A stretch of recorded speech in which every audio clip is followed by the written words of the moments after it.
Okay, so it's Bernie again.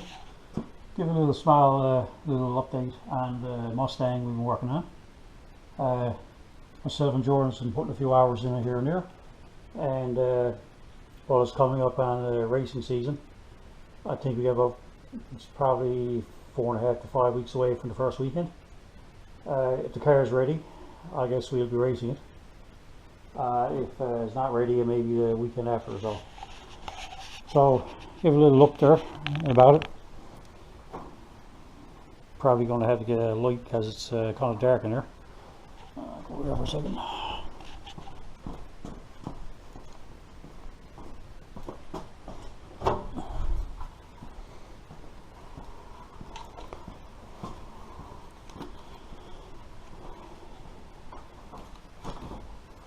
As we look in, you can see we got these little console pieces on the steering column. The seat is in all the sheet metal. The back is all finished. It's all painted. Water air cooler is mounted. It's not completely all tied in. We were fitting some stuff up, tacking some stuff onto it, but the cooler is mounted. Shifter is in place where it has to go. And if you look up top, I've already started the wiring. Got an overhead console into it, and you get the wire ran down and run down here, and it ends down here. So basically, with the console is just it's a switch live. You can see at the bottom we still got some bolts bolted back to the roll cage. You got 2 up top on the roof, and you have 2 more there. But everything's switched to live, so everything comes out of there. Is the live feeds it going from the fuse in the relay panel, and it'll come down there and it'll all be switched in here. So originally it was supposedly I wanted to do ground side switching, but the way that the switch panel actually works is put a live and ground onto it, you switch it on and provides live. I guess you could have routed some wires around to change it, but that's the way it was for the factory, so we left it there. So you come over here, I was just laying some stuff on place here. Obviously none of this is actually in. We had the polar relays, 6 relays. We have a marine fuse box. I screwed this on. That's not screwed on yet. And he uses from EFI source is the Mega Squirt or MS3 gold box, and that's what we use to run it. So anyway, the thing is now we have this piece of metal cut, and we got a spot made, and this is going to bend over the top of the crossbar across the front of the windshield. So the plan is now is to take all these relays, screw them on, bolt them all in the fuse box, bolt them on up to the bus bars, and that'll be it.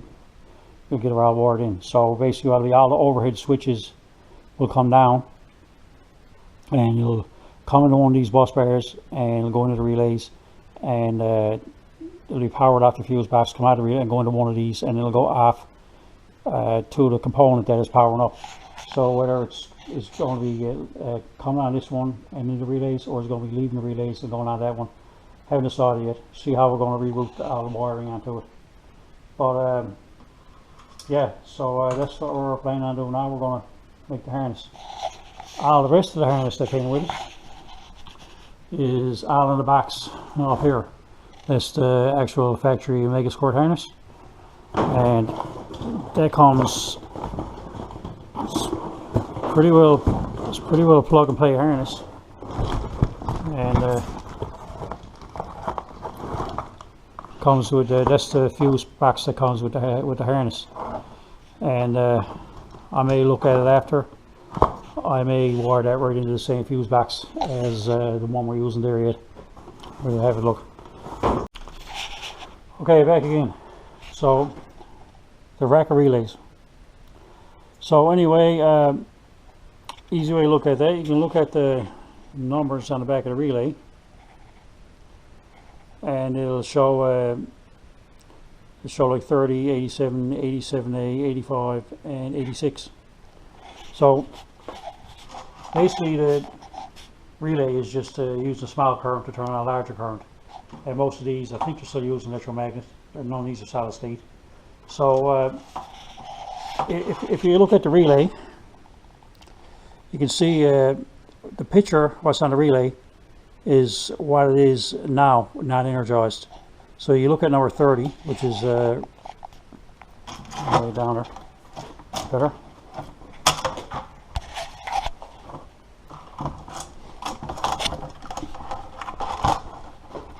Oh, that is horrible. If you look at 30, which is right here, and 87A, that's already, you see she's taking the path through right there now. So with no power onto it, this is the path that is traveled. So anyway, when you energize the relay, it puts power and ground across the solenoid part back here. It takes this and switches it over. It goes from 30 to 87. So in doing that, you're going to say, well, yeah, well, that's all on the back of the relay.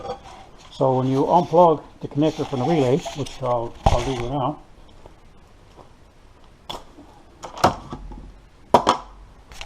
I've unplugged a lot of them. If you look at back, all of them are numbered. So like 87A is the middle one, 87 we have 30. So right now the current is going from 30 to 87A, and when you energize it, it goes from 30 to 87. So the thing is, not only can you use the relay to turn something on, you can also use the relay to turn something off. But for now, we're only going to use it for power and stuff. So we're going to remove the wire in 87A because we ain't going to need it, which will be the wire in the middle of the connector, and it's going to be the wire in the middle of the bottom. But just to show you there, we'll plug the relay in, and since we already looked at it, 30 and 87A are the blue and the black. So we have our meter set on continuity, and so when we come over here and we take the blue one and the black one, which are two of these. Let's see if I can lay that camera down there. So look at the two of these. They're already making current. So if you were to have nothing on your solenoid and you had two wires on that, it'll be getting current all the time through the relay, and then when you energize the relay, it'll shut it off, which is that's not what we're doing. But if you go get a bigger relay and you need something that you wanted to turn off with a switch, I don't know if you could hook it up to the relay is big enough, I guess you could use for a charging system to shut the alternator off or something like that. But for now, we're not using it. So I'm going to remove the blue wire out of all the relays before we get started. We'll do that next.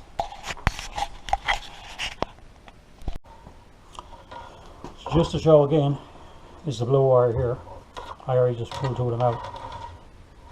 All you do is you see this part of the connector right there. Show the pick down in there.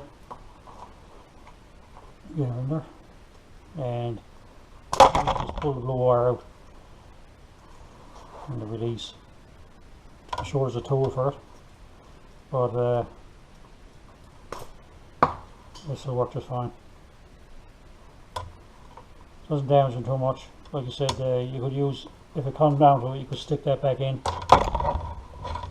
All you would have to do is just pry this little pin up here a little, and you can push it back into the connector. So that's it.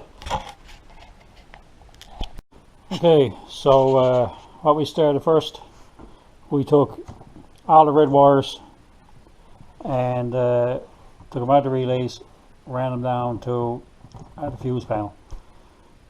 5 relays, 5 fuses. So the beauty about these marine fuse panels, put a live on here, powers up the whole fuse box, and everything you put off is fused.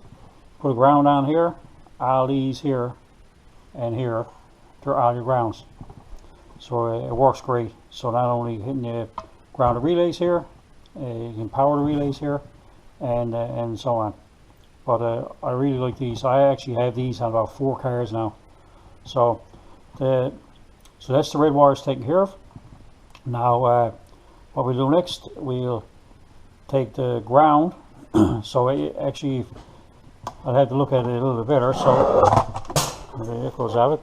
So the relay, what we just joined up, will be the black wire or the red wire. So it'll either be 30 or 87. It doesn't really matter which one's which, but you can look at it. It's because we're going to try to join up this one with this one when it's energized. So which will be the red and the black. So, the black will end up going up to one of the bus bars. But for right now, we're going to do the grounds next, which will be these two here on the corner of the relay. So that's what we do. So we know that. So if we're using the red one and the black one, we know it's the ground one. Either got to be the yellow one or the white one. So we run either all the yellow to the ground, or we run all the white to the ground. So whatever we decide, either one is fine. The only thing is the other side of the relay, the energizing part, that will have to go to the overhead console switch. So we do that now. We'll run the other wires. We run all the ground wires to it, and we have a look back at it then. Okay, back again. So let's have another look. So now we have all the reds under the fuse box, and we have all the yellows. We use the yellow after. We have all that here on the ground side. So all that's left now is the black that comes out of the relay, which turns the device on or whatever. So if we use this bar or that bar, I haven't decided yet, it'll terminate on this one, and then whatever it's actually going to run, whether it's the ECU or it's the water pump or whatever it is for the water intercooler, that'll all come out the other side of that, and it'll go to what is running. This side, all is in this bar. If we use this, I think that's what we're going to do. This will come down, and we'll take the other wire, which should be the white one, and that comes out the relay panel, come to one side of the bar, and that's why it'll turn everything on and off. So decide which bus bar to use, and we'll go and move on to the next set of wires.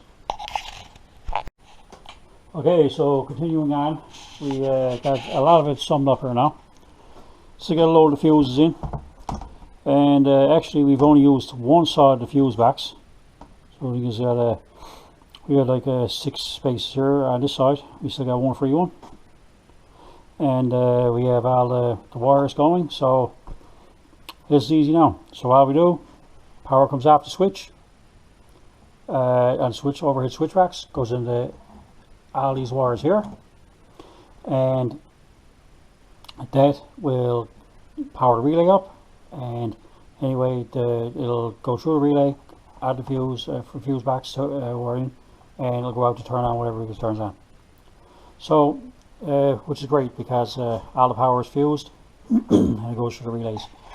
So until we get it into the car, that's pretty well it for now. I'll just rather load the fuses in this side. So we'll start getting some put in the car in a little while, and we'll get some more video then.